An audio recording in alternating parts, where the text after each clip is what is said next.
Hello guys, मी makeup artist रेखा. मला समजत नाही हे सगळे लोक असे मलाच का भेटतात. गाईज प्लीज तुम्ही सांगा, तुम्हाला अशा टाईपचे लोक भेटतात का की फक्त माझ्यासोबत हे असं होते. ॲक्च्युली मला एक ऑर्डर आहे इथे वाशीमध्ये. मला इथे पोहोचायचं होतं 12ला. मी ॲक्च्युली खूप घाईघाईमध्ये घरातून निघाली बिकॉज मला लेट नको व्हायला म्हणून. आणि मी इथे 12:15 12:20पर्यंत मी इथे पोहोचली. आणि इथे पोहोचल्यानंतर क्लायंटचा फोन येतोय की आम्हाला लेट होईल निघायला, तर प्लीज तुम्ही 2 वाजता वेन्यूवर या आणि आम्हाला 4पर्यंत रेडी व्हायचे. अगोदर त्यांनी सांगितलेलं की 12पर्यंत पोहोचा, आम्हाला 2पर्यंत रेडी व्हायचे.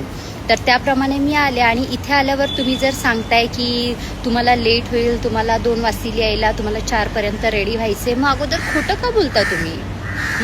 आमच्या टायमाचं तुम्हाला काहीच व्हॅल्यू नाही आहे का? म्हणजे तुमच्यासाठी आम्ही आमचे सगळे कामं बाजूला ठेवून आम्ही एकदम घाईघाईमधून घरातून निघावं, जे काय आमचे कामं बाजूला ठेवून निघावं की जेणेकरून आमच्यामुळे तुम्हाला लेट नको व्हायला, तुमच्या फंक्शनसाठी तुम्हाला पुढे काहीच प्रॉब्लेम नको यायला. त्यासाठी आम्ही आमचा टाईम सर्व मॅनेज करून आम्ही तुमच्यासाठी लवकर निघतो, लवकर बरोबर टाईमवर वेन्यूवर पोहोचतो. आणि तिथे पोहोचल्यानंतर तुम्ही असं सगळं असं खोटं बोलता तर कोणाला राग नाही येणार मला सांगा बरं?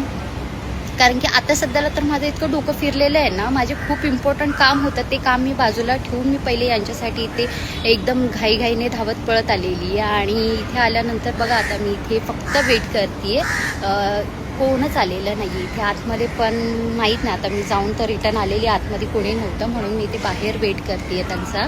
आणि आता माहीत नाही ते किती वाजता पोहोचतील. आणि त्याच्यानंतर त्यांना डिस्काउंट पण पाहिजे असं प्रत्येक गोष्टीमध्ये. अरे तुम्ही एवढे जास्त चार्जेस का घेताय, थोडे कमी करा, हे करा ते करा. आणि त्यानंतर टायमिंगचा, आणि जर आमच्याकडून कधी लेट झालं तुम्हाला तर त्याच्यामध्ये पण तुम्ही सुनवता की तुमच्यामुळे आम्हाला लेट झालं, 10 लोक सुनवायला येतात. तर मग तुमच्या टायमाची आम्ही व्हॅल्यू करतो, तर प्लीज आमच्याही टायमिंगची तुम्ही व्हॅल्यू करा ना. प्लीज असं नका करत जाऊ, कारण प्रत्येकाचा टाईम खूप इम्पॉर्टंट असतो. तुमच्यासाठी तुमचा टाईम इम्पॉर्टंट आहे, आमच्यासाठी आमचाही टाईम इम्पॉर्टंट आहे. तुम्ही पैसे देता याचा अर्थ आम्हाला पूर्ण विकत घेतलेलं असं नसतं ना. तर प्लीज टायमिंगची रिस्पेक्ट करा.